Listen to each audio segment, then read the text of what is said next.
Mandela's transformation. I need to tell you something that might shock you about myself. In 1951, when my mentor Walter Sisulu proposed that we accept non-blacks into the African National Congress, I stood firmly against the idea. Yes, me, the man who would later become a symbol of racial unity, initially resisted the notion of a multiracial struggle. I was young, perhaps naive, and I believed our fight should remain purely African.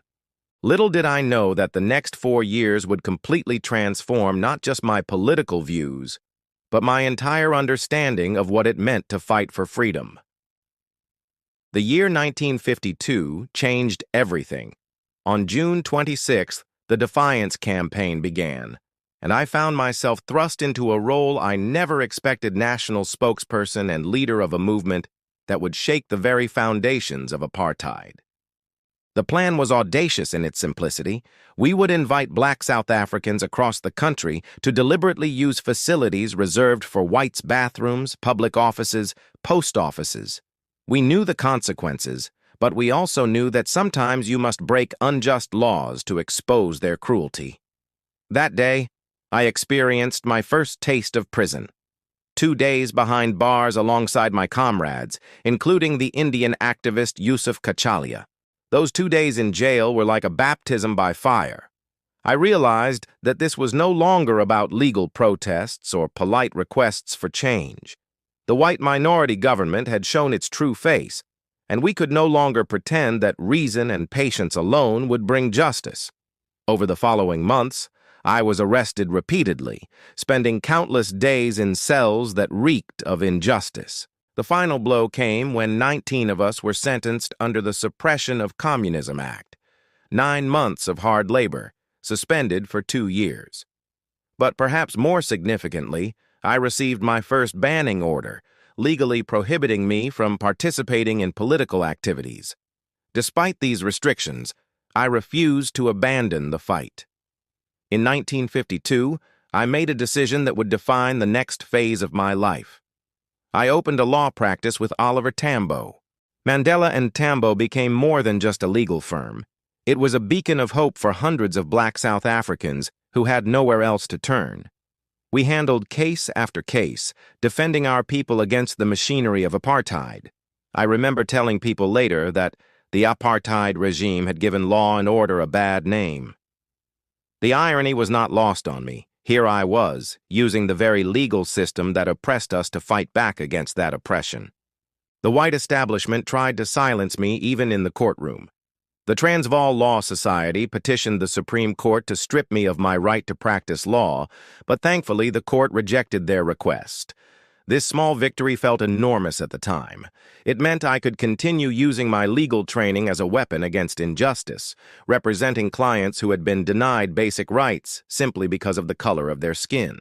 Every case we won was a small crack in the foundation of apartheid, and I began to understand that the struggle would require multiple fronts: legal, political, and perhaps eventually something more.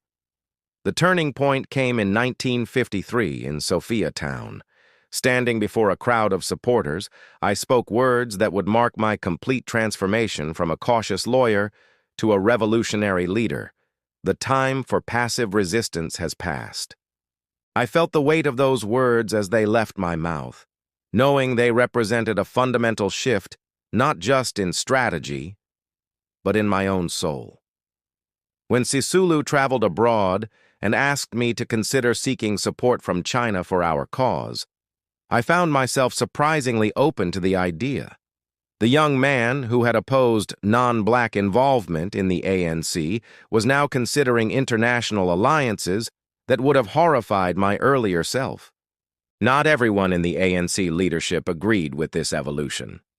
Moses Khatane initially resisted the idea of foreign support, though he eventually came around. But Chief Luthuli and the executive committee remained firmly committed to nonviolence, creating a tension within our movement that I could feel growing stronger each day. I respected Chief Luthuli enormously, but I was beginning to question whether nonviolence alone could ever dismantle a system that used violence so freely against us. The government had shown no mercy in implementing apartheid, and I wondered if our mercy was being mistaken for weakness. In 1954, under Chief Albert Luthuli's presidency, we created the Congress of the People alongside Walter Sisulu. This initiative aimed to unite all non-whites who were victimized by the racist system that had taken hold of our country. It represented everything I had initially opposed, a broad, inclusive movement that transcended racial boundaries within the oppressed majority. Yet now I embraced it wholeheartedly. The Congress of the People wasn't just a political strategy. It was a moral statement that our struggle belonged to everyone who suffered under apartheid, regardless of their specific racial classification. June 1955 brought one of the most memorable moments of this transformative period. The Congress of the People held a massive gathering near Soweto in Kliptown.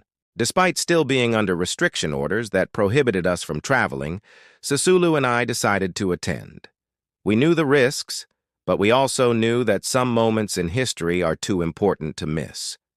Around 3,000 people came to that meeting, creating an atmosphere of hope and determination I had never experienced before. When the police intervened, they did so without violence. Perhaps even they could sense the moral authority of what we were building. Remarkably, Sisulu and I managed to return to Johannesburg without being captured. It felt like a small miracle, and it reinforced my growing belief that we were part of something larger than ourselves. That September, when my restriction order finally expired, I embarked on a 2-week journey to the Transkei, visiting relatives and friends while secretly working to expand the ANC's base of support. I gave speeches in various locations, always knowing that the police might try to stop me. This time, however, I chose to disobey their attempts at intimidation. Looking back on those 4 years, I can see how completely I had been transformed. The young lawyer who had opposed racial integration in our movement had become a leader who understood that our struggle required the broadest possible coalition. The man who had once believed in working within the system had come to realize that the system itself was the enemy. The advocate who had trusted in legal remedies had learned that sometimes justice requires breaking unjust laws. Most importantly, the person who had embraced passive resistance had concluded that our oppressors understood only one language, and it was not the language of peaceful protest. By 1955, my transformation was complete. I was no longer just Nelson Mandela, the lawyer. I had become Nelson Mandela, the revolutionary, and there was no going back.